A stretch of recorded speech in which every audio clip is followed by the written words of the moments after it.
Welcome to the Blue Cafe. We offer stories of infidelity, betrayal, and redemption. Please like and subscribe. Cheers. Now, on to today's story. Because off my chest keeps deleting my posts. So, I'm sitting here and I remember what got me to quit playing Pokemon when I was little for a while, and I'm still kind of heated about it. So, I was one of the only black kids around where I was. I had a couple of friends who I always hung out with. Akeem, and Kevin. Kevin was our white friend. I don't know what Akeem was, some kind of Arabic or Egyptian. He was actually really cool. Her name was Mung and Kevin was the newest friend we had. I remember we were over Kevin's house for like the third time. We'd never met his parents, and never been inside. We were just in his backyard and I'll never forget what happened the first time I met his mom. We were outside discussing trading Pokemon to evolve them. I remember he wanted a Arcanine and wanted to trade his Ninetales for it, but I wanted him to trade me his Magmar. I had an Arcanine and a Growlithe, and I was telling him I would just trade him the Growlithe, but he only had one Magmar and didn't want to trade it. I guess his mother hears the conversation and she comes out in a red-faced huff. She doesn't see his Game Boy, so she comes and snatches mine out of my hand, cause we both have the same color Game Boy. He asks her what she doing and she forces him in the house telling him she warned him about playing with those street kids. She begins berating us for picking on her son and trying to get him to give us his hard-earned stuff and that he won't be trading away any of his toys. She goes on this incredibly racist tirade over the shit and says some of the most hurtful nasty things I've ever ducking heard. And ends it by saying she'll tell our mothers or call the police if she ever catches us bullying her son again. And will not listen to either me or Akeem. Kicking us out of her yard telling us never to come back. To be honest, we almost didn't do anything about it. Just kind of cried. It was only days later that my mom noticed I was not playing my Game Boy anymore and that I was all depressed before she forced me to tell her what happened. She stormed up to that lady's house and got the husband first, who she politely asked to speak to his wife. And he already knew what it was about, cause Kevin had already showed her that he already had his Game Boy and explained that we were trading data on the game, not real items. She came out all red-faced and gave a weak apology, but my mom was having none of it and cussed her ass right the duck out. The dad apologized and invited us over for dinner to show that she was just having a stressful day, but I was very adamant that I didn't want to go. So my mom declined. At least I got my Game Boy back. After that, Kevin tried to play with me and Akeem many times, but we just couldn't bring ourselves to hang with him anymore. We would go inside or stop playing when he came to the park or where we were. And when his mom put him on our flag football team, we went to another team. It wasn't that we didn't want to hang with Kevin or we stopped liking him. It's just his mom came as part of the package. She would always try to talk to us and be really friendly and it always made me really ducking uncomfortable. To be honest, I was afraid of that lady and she made me feel like shit. It took the joy of playing Pokemon from me for years too and I had been really into it. Sometimes I still remember some of the stuff she said to me and how it made me feel. She still lives in our old neighborhood. I see Kevin sometimes and it's just a quick nod. In high school, we pretty much became enemies because he started talking shit about us and hanging out with the racist white kids, but eventually found his way out of that crowd. I dunno, maybe shit have been different if I could have brought myself to continue to be his friend when we were young. But I just couldn't. Wasn't his fault at all, just couldn't.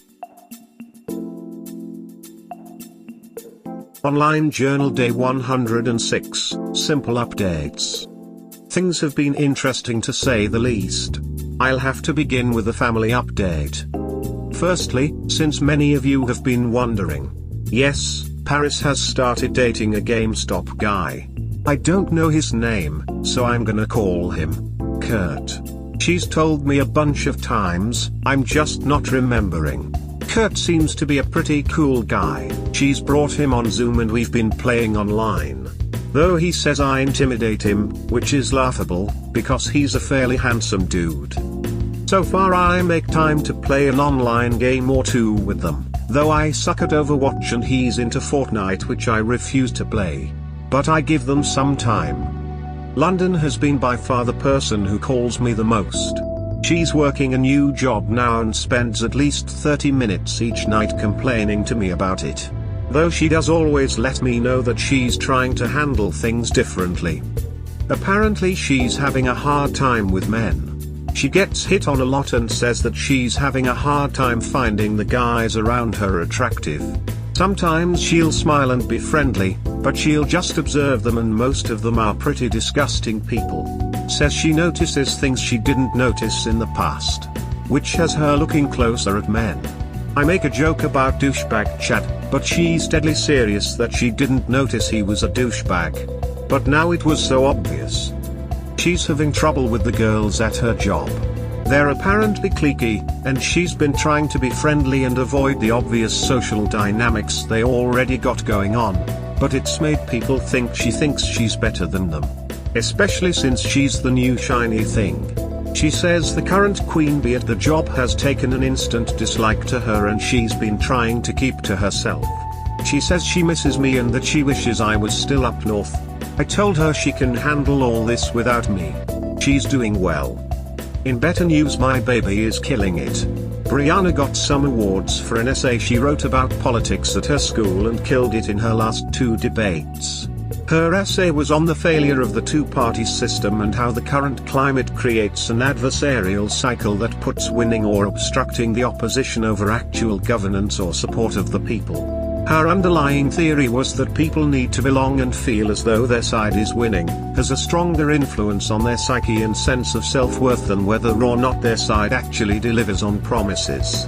As long as they have something they feel they can lord over another human being, they're good and politicians know it. And use it to stay in power while not actually affecting any positive growth or change. She theorizes that if they solved any of the problems, those problems would not be there to get them re-elected, so it's a system of negligence, reactionism, and poor management. She was very excited to tell me all her opinions.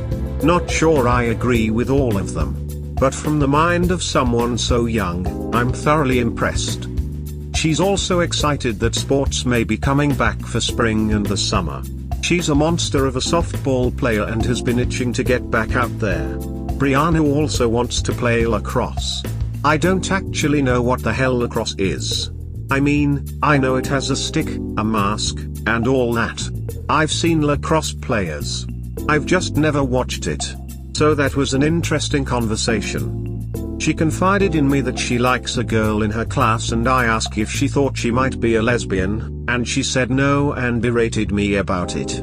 She says that would be a sexual orientation and she doesn't have sexual feelings for anyone yet. She just likes who she likes, boy or girl. I want to say that's confusing, but I don't want to be lectured.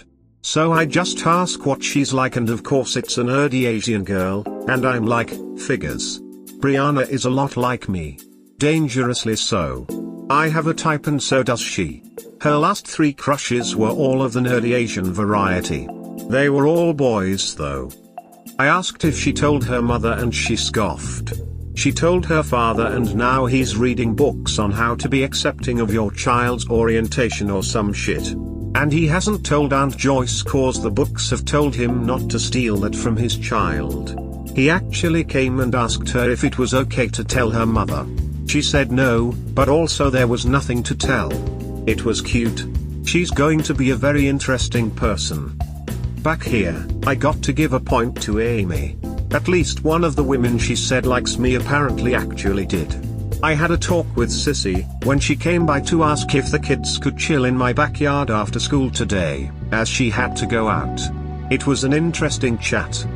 I told her the kids are fine to come over, but that I may be limiting contact with her because Amy feels uncomfortable, and that my wife is worried about improprieties. I thought she'd be taken aback by it, but she smiled and said she understood. And that Amy doesn't have anything to worry about. She said she does like me a lot, and that Amy's lucky to have someone like me, but she would never go after a married man. She said she always thought very highly of me and that her husband thought I was a stand-up guy. To be honest, I thought he was a stand-up guy too, other than the fact he was a Cowboys fan. Why so many cowboy fans down in Virginia I do not know, but it was interesting to hear her talk about it. I asked her if my woman has anything to worry about from her, and she looks me dead in the eye and tells me not unless she's stupid enough to let me go. I smiled and said I was flattered, but that she wouldn't think that if she knew how I felt about that kind of thing. She surprised me when she told me she knew that I don't normally look at women with kids, and that I, Paul, and Doug have talked and joked at length about it in the past. She says most men say that, it all depends on the woman. She told me she likes Amy and isn't sitting there pining for me or anything.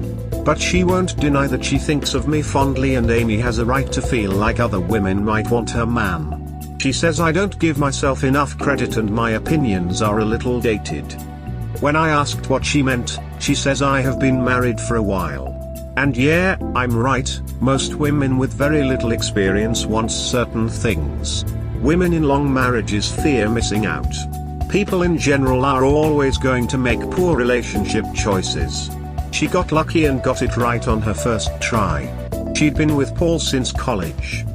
She said things change over time. Dating isn't like it was for her in college.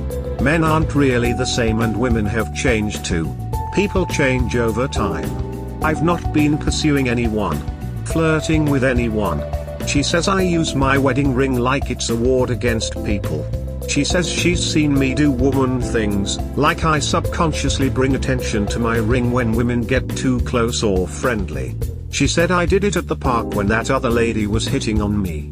I don't remember this event, but apparently the woman had come up to her and apologized thinking she was my wife. Sissy doesn't know what Amy did, or our troubles. I don't broadcast, so some of what she said stings. But I will say I respect her for understanding and hopefully some of the changes I can make and being a little more aware of people around me will give Amy. Amy and I are working on things. Going to the gym together. Working on projects and going on dates. For the most part, we're in other ends of the house and I'm working a lot. Trying to take it slow.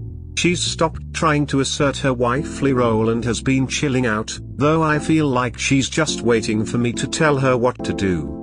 We haven't had sex since that one time and it's mother-ducking frustrating, but necessary. Amy says she understands, but she's very not happy with it. But I'm not ready to be intimate yet. Instead, we spend those times just watching a movie together. I'm still not sleeping in the bedroom either. Just taking it slow. I've lost 8 pounds, I'm now down to 258. My goal is 220 to 230. I was in the 300s when this all began. You all got this, man. I love reading your updates. You are a very smart person who doesn't give himself enough credit. I hope you and Amy continue on this road to reconciliation and become even closer. Also, I am still waiting to hear what car you are going to get. You said Amy was trying to talk you into getting a Subaru. The WRX are nice quick cars, but like I said before, you might want to think about the new Supra. They are pretty quick cars as well. And a lot cheaper than a GTR. The main downside to the Supra is it has a BMW motor. So maintenance is kinda expensive. Anyway, keep it up, man. Can't wait for your next update. We hope you have enjoyed today's episode. Please comment, like and subscribe. Cheers. Have a wonderful day or night. Wherever you are.